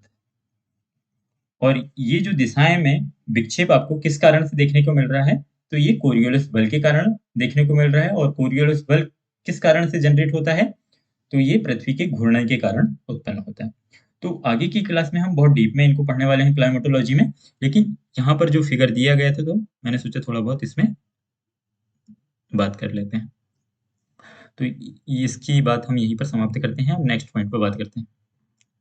तो स्थायी पवनों के विषय में, तो यहाँ पर आपने जो देखा है, चाहे वो इसी फिगर में आप देख सकते हैं, एनसीईआरटी में भी ये फिगर दिया हुआ है। तो ये तीनों व्यापारिक पवनें कहाँ पर चलेंगी, ये भूमध्य रेखा से और 30 डिग्री के बीच में चलती हैं व्यापारिक पवनें। पछुआ पवनें जो चलती हैं वो 30 डिग्री से 60 डिग्री के बीच में चलेंगी, और पूर्वी पवनें वो 60 डिग्री से 90 डिग्री के बीच में चलती हैं। तो इस प्रकार से आप इनके डिवीजन को दोनों गोलार्धों में देख सकते हैं। अब हम बात करते हैं मौसमी पवनें की। मौसमी पवनें इस प्रकार की पवनें होती हैं जो विभिन्न ऋतुओं में या विभिन्न मौसमों में इनकी दिशाएं क्या हो जाती हैं, परिवर्तित हो जाती हैं। एक बार फिर से, मौसमी पवनें क्या होती हैं? मौसमी पवनें ऐसी पवनें होती हैं जिनकी विभिन्न ऋतुओं में दिशाएं परिवर्तित हो जाती हैं। जैसे भारत के जो मानसूनी पवनें, तो मानसूनी पवनें जब ये मानसून आता है तब मानसून पवनों का जो दिशा होती है, हम उसे क्या कहते हैं? South west monsoon. ये साउथ वेस्ट मानसून उसको नाम देते हैं। जब मानसून आता है तो उसे बोलते हैं साउथ वेस्ट मानसून। लेकिन जब मानसून लौटता है तब उसकी दिशा क्या हो जाती है? नॉर्थ ईस्ट मानसून की हो जाती है। तो इसकी दिशाओं में जो परिवर्तन आपको देखने को मिल रहा है, इसीलिए हम इन पवनों को क्या कह देते हैं? मौसमी पवनें कहते हैं, क्योंकि इनका मौसम के अनुसार इनकी दिशाओं में परिवर्तन होता है। जो मानसूनी पवनें हैं भारत की, जब वो आती हैं तो साउथ वेस्ट मानसून के नाम से जानी जाती हैं, और जब मानसून लौटता है तो इनकी दिशाएं परिवर्तित हो जाती हैं और वो नॉर्थ ईस्ट मानसून के नाम से जानी जाती हैं। तो जब हम मानसून के विषय में डिटेल में पढ़ेंगे और भारत के मानसून के विषय में, तो वहाँ पर बहुत डीप में चर्चा करेंगे इनकी। यहाँ पर सिर्फ इतनी ही बातें हम समझने का प्रयास करते हैं। आगे देखो आप, लोकल विंड या स्थानीय पवनें किसी छोटे क्षेत्र में दिन या वर्ष के विशेष समय में चलती हैं ये पवनें। तो किसी छोटे क्षेत्र में दिन या वर्ष के विशेष समय में चलने वाली पवनों को स्थानीय पवनें कहते हैं। जैसे भारत में गर्मी के समय में जो अ, गर्म पवनें चलती हैं, जिसे हम सामान्य भाषा में लू कहते हैं, तो ये बहुत अच्छा एग्जाम्पल है इसका। स्थानीय पवनों का एक एग्जाम्पल है, आप भारत में देख सकते हैं। भारत में गर्मी के मौसम में जो गर्म हवाएं चलती हैं, उन्हें स्थानीय नाम क्या दिया जाता है? लू का नाम दिया जाता है। इसी प्रकार से हम आगे विश्व स्तर पर जब पढ़ेंगे बहुत सी स्थानीय पवनों के नाम आगे की क्लास में, विशेष रूप से 11th या 12th में होगा, तो वहां पर आप देखेंगे कि अन्य देशों में, अमेरिका में और अफ्रीका के कुछ क्षेत्रों में, फिर इधर गल्फ कंट्रीज में और भूमध्य रेखा के आसपास बहुत सारी स्थानीय पवनें चलती हैं और उनके वहाँ के विशेष स्थानीय नाम हैं। तो हम आगे की क्लास में और डीप में पढ़ेंगे। यहाँ पर सिर्फ अभी आप भारत का एग्जाम्पल ले सकते हैं कि भारत में ग्रीष्म ऋतु में जो गर्म पवनें चलती हैं उन्हें हम लू कहते हैं। और इसके अलावा और इसका एग्जाम्पल जैसे स्थल और समुद्र समीर का दे सकते हैं आप, कि स्थल और समुद्र समीर क्या होते हैं? जैसे ये स्थल हो जाए और ये कोई समुद्र है। तो यहाँ पर बस मैं थोड़ा सा बता के छोड़ रहा हूँ, क्योंकि हम आगे की क्लासों में हैं, पढ़ने ही वाले हैं। जैसे सपोज करो दिन का समय है, दिन का समय, ये स्थल भाग है और ये समुद्री भाग है। तो स्थल जल्दी ठंडा भी होता है और जल्दी गर्म भी होता है। ये फैक्ट आपको याद रखना है कि स्थल जो होते हैं वो जल्दी ठंडे होते हैं और जल्दी ही गर्म होते हैं। लेकिन जो समुद्र होता है या जो जल होता है, समुद्र का जो जल होता है, वो धीरे-धीरे गर्म होता है और धीरे-धीरे ही ठंडा होता है। तो दिन के समय में क्या होता है? दिन के समय में स्थल तो सूर्य की किरणों से जल्दी गर्म हो जाता है। जल्दी गर्म हो जाएगा स्थल तो ये गर्म पवनें ऊपर उठेंगी, और जब गर्म पवनें ऊपर उठेंगी तो स्थल भाग में कौन-सा प्रेशर जनरेट होगा? लो प्रेशर जनरेट हो जाएगा। लेकिन समुद्र उतनी तेजी से गर्म नहीं हो पाता, जिसके फलस्वरूप यहाँ पर हाई प्रेशर जनरेट होता है, क्योंकि ये बहुत तेजी से गर्म नहीं हो पाता। तो हाई प्रेशर यहाँ पर जनरेट हो गया दिन के समय में।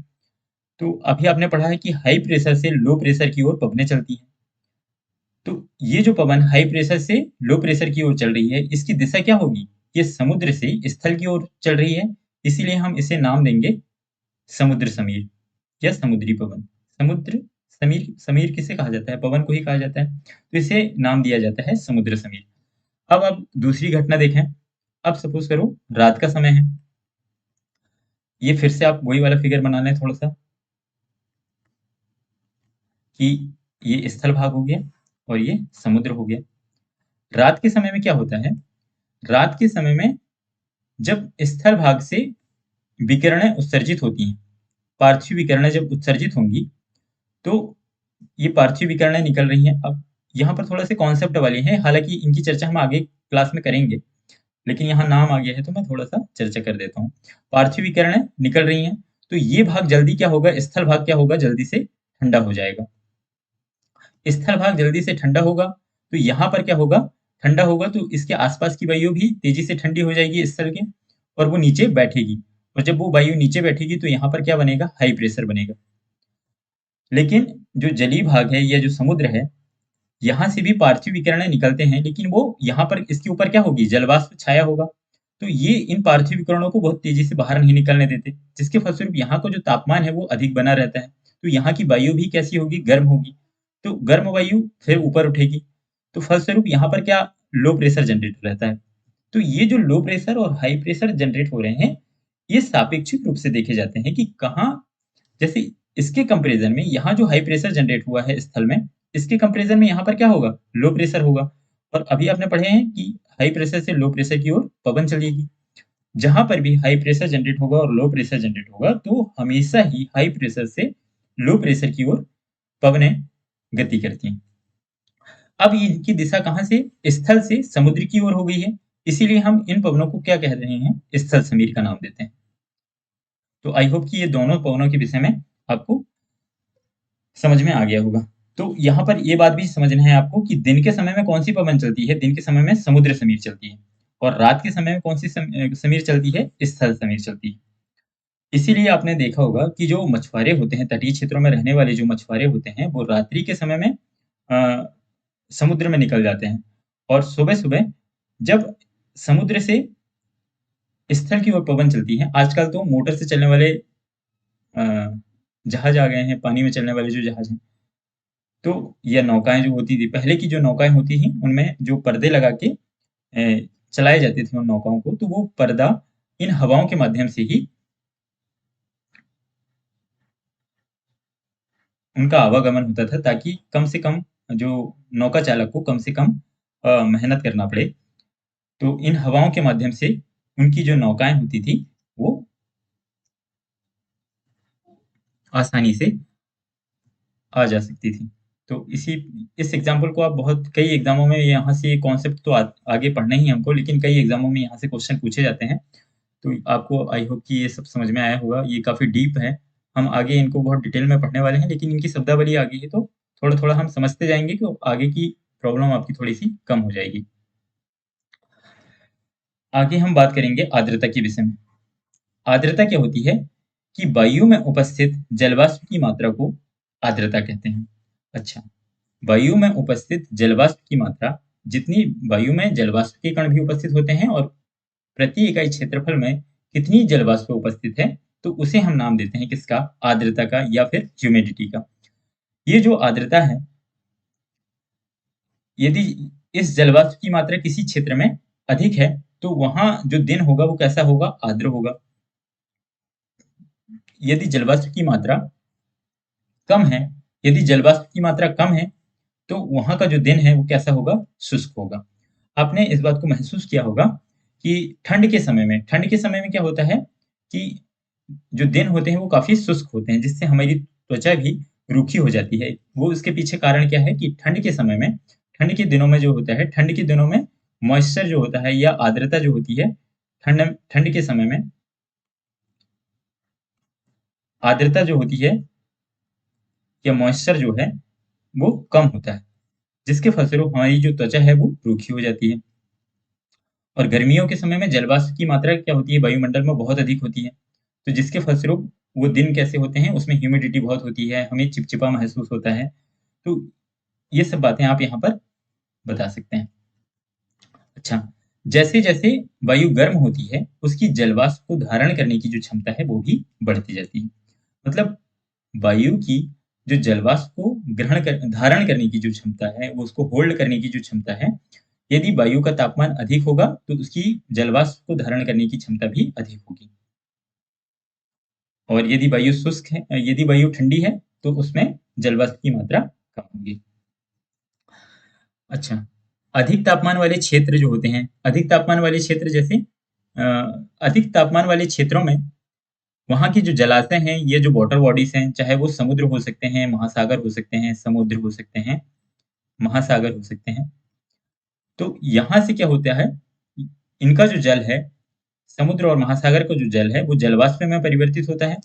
और जब जलवाष्प में परिवर्तित होगा वो उच्च तापमान के कारण, तो फिर वो जलवाष्प जब वाष्प में परिवर्तित हो जाएगा, तो वो ऊपर उठेगा। ऊपर उठने के साथ फिर धीरे-धीरे उसके तापमान में क्या आएगी? कमी आएगी। कमी आएगी तो वो क्या होगा? संघनन होगा। संघनन होने के बाद जल की बूंदें बनेंगी, और जल की बूंदें बनने के बाद फिर से क्या होगा? बादल का निर्माण होगा। और जब जल की बूंदें इतनी भारी हो जाएंगी कि वायुमंडल उन्हें रोकने में असक्षम हो जाएगा, तो फिर प्रेसिपिटेशन या फिर वर्षण होगा। तो जब बहुत बारीक बूंदों के रूप में जब वर्षा होती है, या फिर इसे हम इस रूप में डिफाइन करें कि जब जल की बूंदें बहुत फुहारे के रूप में पृथ्वी तक पहुंचती हैं, तो उसे हम वर्षण कहते हैं या प्रेसिपिटेशन कहते हैं। और जब ये वर्षण जल के रूप में होने लगता है, तो फिर हम उसे नाम देते हैं कि तब हम उसे नाम देते हैं वर्षा का। तब हम उसे नाम देते हैं वर्षा का। और ये जो वर्षा है, ये 3 प्रकार की होती है। एक होती है संवहनी वर्षा, दूसरी होती है पर्वतीय वर्षा, और एक हम चक्रवाती वर्षा के विषय में आगे हम पढ़ने वाले हैं। चक्रवातों के विषय में भी आगे की क्लासों में चर्चा की गई है। यहाँ पर सिर्फ़ नाम बता के छोड़ दिया गया है। आगे हम बहुत डिटेलिंग में इनके विषय में पढ़ेंगे।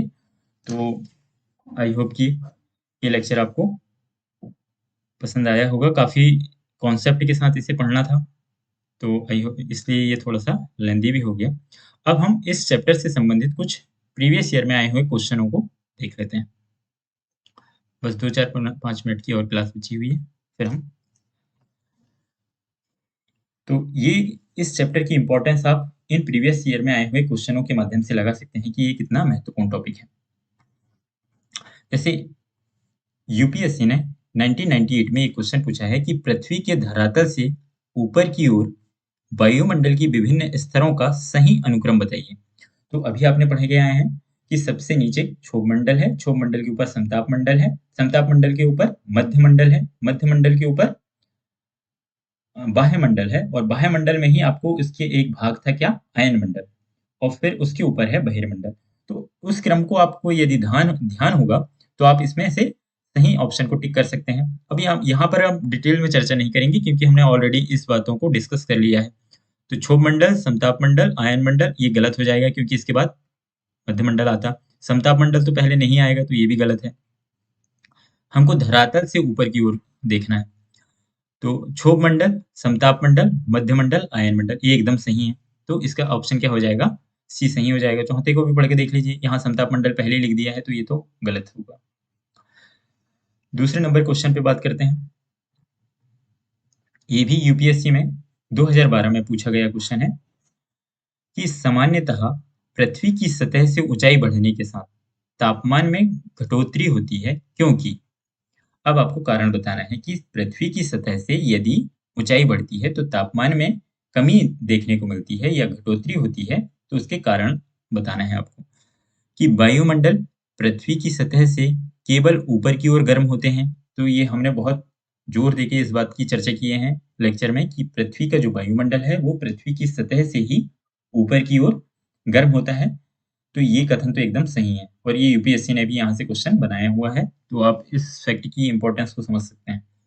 तो ये कथन तो सही है पहला। दूसरा कथन इन्होंने बनाया है कि ऊपरी वायुमंडल में जो आर्द्रता है अधिक होती है, तो हमने अभी पढ़ के आए हैं कि जैसे जैसे हम ऊंचाई बढ़ती है, अ, तो वायु की जैसे बहिर्मंडल में आपको हल्की गैसें मिल रही थी, और हल्की गैसें जैसे आपको हाइड्रोजन और हीलियम मिल रही थी, और जो भारी गैसें होती हैं वो क्षोभ मंडल में ही आपको देखने को मिल रही थी मुख्य रूप से। तो जैसे जैसे ऊपरी वायुमंडल में हमें क्या आर्द्रता देखने को मिलेगी? नहीं मिलेगी, क्योंकि क्षोभ मंडल, हमने जितनी भी मौसमी घटनाएं हैं या फिर बादल का बनना है, तो या संघनन की जो घटना है, तो ये सभी घटनाएं कहाँ पर घटित होती हैं? क्षोभ मंडल में घटित होती हैं। जो ऊपरी वायुमंडल है, चाहे वो फिर समताप मंडल हो या फिर और मध्यमंडल, आयन मंडल, तो वहां पर जैसे जैसे ऊंचाई बढ़ेगी, इन गैसों की मात्रा कम होती जाएगी। तो यही, तो जलवाष्प की मात्रा भी कम होती जाएगी ऊपरी वायुमंडल में। तो इसी के फलस्वरूप ये कथन कैसा हो जाएगा? गलत। यदि ये कथन रहता है कि ऊपरी वायुमंडल में आर्द्रता कम होती है, तो ये कथन सही हो जाता है, लेकिन इसने बोला है कि आर्द्रता अधिक होती है ऊपरी वायुमंडल में, तो ये गलत हो जाएगा। फिर तीसरा कथन देखें, ऊपरी वायुमंडल में हवा कम घनी होती है, तो ये कथन एकदम सही है, क्योंकि अभी आपने पढ़ के आए हैं कि जैसे जैसे ऊंचाई बढ़ती है, वायुमंडल का दबाव दबाव में आपको कमी देखने को मिल रही थी। दबाव कम है, इसका मतलब है कि उनमें उनका जो घनत्व है वो कम है, तो ये कथन भी सही हो गया। तो दूसरा दूसरा कथन गलत है, तो यहाँ से और यहाँ पर भी दूसरा दिया है, तो ये दोनों फैक्ट आप एलिमिनेट कर सकते हैं। यहाँ पर आप ये भी सीख सकते हैं कि यदि कोई कथन आपको एग्जैक्ट पता चल जाता है कि कौन सा कथन गलत है, तो आप इसके माध्यम से कुछ ऑप्शन को एलिमिनेट करना भी सीख सकते हैं। जैसे हमें पता चल गया कि इसका दूसरा कथन पूर्ण रूप से गलत दिया हुआ है, तो हम यहाँ पर जहाँ जहाँ ऑप्शन में दूसरा नंबर का कथन दिया है, हम उसे पहले ही एलिमिनेट कर देते हैं। तो ये दो ऑप्शन तो हमारे खत्म हो गए। अब हमारा सिर्फ बचे हैं ए और सी। तो चूंकि पहला कथन भी सही है और तीसरा कथन भी सही है, तो हमारा आंसर यहाँ पर हो जाएगा सी। यदि आपने लेक्चर को बहुत अच्छे ध्यान से सुना है, तो ये सारे क्वेश्चन बड़े इजीली आपसे हल हो जाएंगे। रेडियो तरंगों के विक्षेपण के लिए वायुमंडल की निम्नलिखित में से कौन उत्तरदायी है? यहाँ पर देशों नहीं होगा, इसको लिख लें आप मंडलों। मंडलों में से, ये थोड़ा प्रिंटिंग मिस्टेक हो गया है, ये जब पीडीएफ अपलोड किया जाएगा तो इसमें मैं सुधार कर दूंगा। तो इसमें आप देखें कि वायुमंडल की निम्नलिखित में से कौन सा एक उत्तरदायी है। तो रेडियो तरंगें हमने क्या पढ़ के आए हैं कि रेडियो तरंगें किस मंडल से परिवर्तित हो रही थी? आयन मंडल से परिवर्तित हो रही थी। तो इसका ऑप्शन भी आप डी को टिक कर सकते हैं। यहाँ पर और डिटेल में क्या चर्चा करें, ऑलरेडी हमने डिस्कशन कर ही चुका है इन सब बातों का। सिर्फ हमें क्वेश्चन इसलिए दिखा देता हूँ कि ताकि आपको चैप्टर की इंपॉर्टेंस पता लगे और कैसे क्वेश्चन को कितने सरल तरीके से पूछे जाते हैं और उन्हें आप कैसे हल कर सकते हैं, वो आप सीख सकते हैं। चौथे नंबर में आप बात करें, ये भी यूपीएससी ने 2007 में ये क्वेश्चन पूछा है। इस आज के लेक्चर में हमने सारे क्वेश्चन यूपीएससी के उठाए हैं। आप अपने स्टेट के भी क्वेश्चन को हल कर सकते हैं। आपके पास यदि अनसॉल्व्ड पेपर हो, तो आप अपने जिस भी एग्जाम की आप प्रिपरेशन कर रहे हैं, जिस भी स्टेट की, तो वहाँ के स्टेट पीएससी के आप क्वेश्चन को देख सकते हैं, और वो इस चैप्टर से संबंधित सारे क्वेश्चन आपके हल करने की आप स्थिति में होंगे। चौथे क्वेश्चन का आप कथन पढ़ते हैं हम। पहला, कि सागरों के ऊपर लगभग 30 डिग्री से 35 डिग्री उत्तर और दक्षिणी अक्षांश पर विद्यमान विद्यमान दो कटिबंधों, यहाँ पर दूधू लिख दिया है, लेकिन ये है जो कटिबंधों में से प्रत्येक हॉर्स अक्षांश कहलाता है। एक सेकंड में इसको थोड़ा सुधार ही देता हूँ।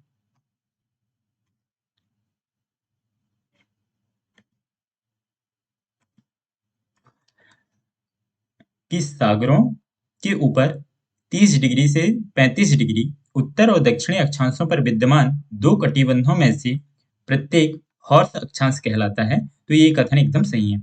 अभी आपने थोड़ी देर पहले पढ़ा है कि जो पृथ्वी थी हमारी, तो उसमें 30 डिग्री से 35 डिग्री उत्तरी अक्षांश को भी हम क्या बोल रहे थे? उत्तरी गोलार्ध में अश्व अक्षांश का नाम दे रहे थे। उपोष्ण कटिबंधीय उच्च वायुदाब कटिबंध का नाम दिए थे, और उसे उसका दूसरा नाम क्या था? अश्व अक्षांश या हॉर्स अक्षांश का नाम दिए थे। और ये चूंकि हाई प्रेशर बेल्ट था, और दूसरा कथन इसका आप पढ़ें, हॉर्स अक्षांश निम्न वायुदाब कटिबंध होता है, तो ये गलत होगा, क्योंकि हॉर्स अक्षांश क्या था? उच्च वायुदाब कटिबंध था। उच्च वायुदाब कटिबंध। यदि आपने लेक्चर को ध्यान से सुना है तो ये बात भी आपको समझ में आ गई होगी। यदि नहीं समझ में आया है तो आप फिर से लेक्चर को देख लें एक बार, तो आप इस क्वेश्चन को भी हल करने की स्थिति में होंगे। तो आपका दूसरा कथन हो जाएगा गलत, क्योंकि इसने क्या कहा है कि हॉर्स अक्षांश निम्न वायुदाब कटिबंध है, तो ये गलत है। क्योंकि हॉर्स अक्षांश कैसा होता है? उच्च वायुदाब कटिबंध होता है। यहाँ पर हाई प्रेशर होता है इस अश्व अक्षांश पे, तो ये कथन हो जाएगा गलत। तो इसलिए इसने पूछा क्या है, उपर्युक्त कथनों में से कौन से या से सही है? तो हमें सही बस बताना है, तो इसका एक कथन बस सही है। तो आज की क्लास यहीं पर समाप्त होती है। आई होप कि ये लेक्चर आपको पसंद आया होगा। यदि हमारा कंटेंट आपको पसंद आ रहा है तो इसे लाइक, शेयर, सब्सक्राइब करें और नेक्स्ट वीडियो में हम फिर से मुलाकात करते हैं। Thank you.